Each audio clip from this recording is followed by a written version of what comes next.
Mikel Fernández Rodríguez, welcome, and all your big crew from Codarts. Is this the first time you're in the Grote Zaal? Well, I think for all of us, we have been here either watching concerts or playing with projects from Codarts or from the different schools, but not in such a project like this, and with this situation. And what does it feel like? Scary or? Actually, I think it's quite exciting for all of us because we have been 2 months doing online projects, playing with other people online, but we didn't play together in live music. So the first time we played together for the first rehearsal, it was very special. It was such a different feeling from not playing to just be playing alive. You've been rehearsing a few days here in the building. Yeah. What was that like the first time you met each other again? It was weird. It was weird. There was a lot of people that we didn't see each other through all this period, but it was weird because we wanted to hug each other, but we had to adhere to the rules. So it was nice, and in a way, but in a way not 100% what we wanted, to have a social contact and to hug each other, but at least we can play together. That's a nice part. You are a student at Codarts and you're studying conducting. Yeah. What made you choose Codarts? Why Rotterdam? You're from Spain. Why not Spain? Yeah, well, I started studying in Spain the first 2 years of my degree, but I think one of the best things for a musician and a conductor in my case, it's not to only have one feedback from one teacher, but that you can have different feedbacks and learn from different people, different conductors. So I visited some places in Europe, and when I visited Rotterdam, I liked the thing that we had more than one teacher, so we could learn from different people, and also the chance that we have to work with top-level different disciplines from all the artistic things, and that you have them really easily in your hands to make projects with them, to work together. But is that different from the way it works in Spain? Yes, it's much different. In Spain, you barely find in a conservatoire together classical music, circus, dance. There is no such a huge art range in the same place. What we're about to see is not only music, there's also ballet, and these are also students from Codarts? Yeah, you're going to see a bit different performance of what we are used to, also because of the social distancing. But we are working with 10 dancers from Codarts, from different places all over the world. And Petra Zanki, that is a choreographer, also studying masters at Codarts. They pre-recorded themselves with a choreography created by her.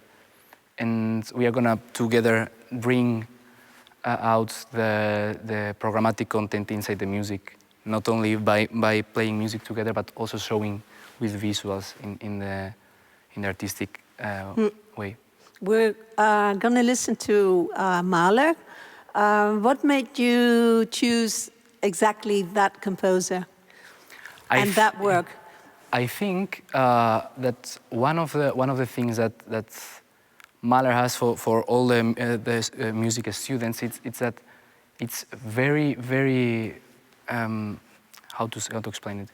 It's something very special that makes the musicians play together, feel together with a different feeling that can make a classical music composer or very romantic based composer. It's something else and bring something else. In this case, Mahler 9th, it's a piece that he wrote when he was diagnosed with a heart disease, so he knew he was dying.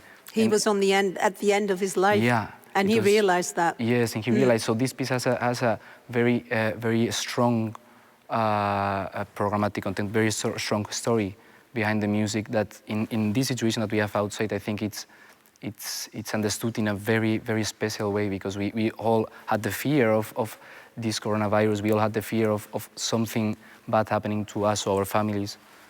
So I think this piece gives for some the hope, for some the contemplation mood of all our lives until everything got stopped. For all other people, it brings this future vision of what's going to happen. So it gives different kind of feelings to everyone, and it can be understood in several ways that maybe before coronavirus people wouldn't think about them. And do you feel there's an optimism in his music, or because it's a man who's dying, looking back on his life? But do you feel optimism? I think so. He didn't have fear of dying, and he was not scared of that. I think he represents this contemplation of life of the Ninth Symphony with the sweetness and the beauty that life can have, with all the struggles, all the dreams, all the passions involved in someone's life. But I think his point of view is from someone that is contemplating his past, his present, and his future. So, of course, there is no negative aspect of his own vision of dying. I think it's more the sweetness and the beauty of the small things of life. You're gonna do two pieces, second and the third movement. Could you tell me something about that? Yeah, we chose the second and third movement first of all because we were asked to create a project together with dance, and so the second and third movement are both dance forms. And also because from the four movements, these two movements are the ones that represent more the classing aspects of life. The second movement shows a class between a Ländler, that is a peasant dance from the 18th century, and the waltz, the very well-known waltz, that it's associated with more aristocracy and rich kind of atmosphere. So this class, it's also shown in the way that he meant this movement, and he wrote this movement with a bit of sarcasm, irony, and actually Willem Mengelberg, quite close friend of him, wrote that this could be a Dancing with the Devil or Dance of the Dead. Is that what you think? I think so. It's you very fastly feel that something can get wrong anytime. It's very simple, everything. It's too simple, everything. So you are like, oh, I know something is gonna happen, and it happens actually. So I think this brings this also this thing of life, that when you see that everything is going well, you always think, oh, I think something can get wrong anytime, and you are prepared for it. Okay, that's the second movement. Yes. And what about the third? The third movement shows something and a vision for me that it's more for the present time we have and for the future times, because it shows a totally contrasting thing, still with a rondeau burlesque as a title of the movement, so still the dance form. But I remember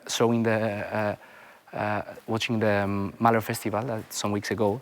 Japan Sweden said that this could easily be Mahler writing this symphony at his place, or remembering when he was living in New York, the contrast between living in the Austrian countryside and the peace, and the crazy streets, the busy lives we usually have right now, are clashing in this movement, where we have a lot of material going on, very energetic, actually he says in the beginning, very defiant. So I think this is contrasted with a beautiful and very expressive transition that could be this refuge or this shelter that we all find at our places or something after the busy lives that we normally have outside. How have you experienced this last period? Has it been a busy life, or has it been movement too? Has it been calm and wondering what we're going to do, what's going to happen, or was it like New York? I think it was a mix between a lot of feelings, because suddenly everything got stopped. So we all were questioning what will happen, what will be about our future, and all the things that we have planned. In a way, also, it was a rest from the pressure and the continuity of everything, and just our strict schedule that with the musicians, artists, we usually have. So it was a sudden break that brought us a different contrast of feelings. I think in a way that this refreshed us to make music in a different way and appreciate the music in a different way. And I think that's what happened to us in the first rehearsal, that suddenly playing the music again, we appreciate it in a different way, that maybe if this wouldn't have happened, we would have continued in our kind of routine and our kind of a strict schedule of different programs every week and just working on different programs every week. Yeah. Mahler wasn't only a great composer, he was also a great conductor. Is that your aim? Is that your inspiration? Do you compose also? No, I don't compose. I think that's a very hard work, and I leave it to the composers. Okay. My goal is to try to bring it to life as close as possible to the intention of the composer. Okay. Thank you. Thank you very much.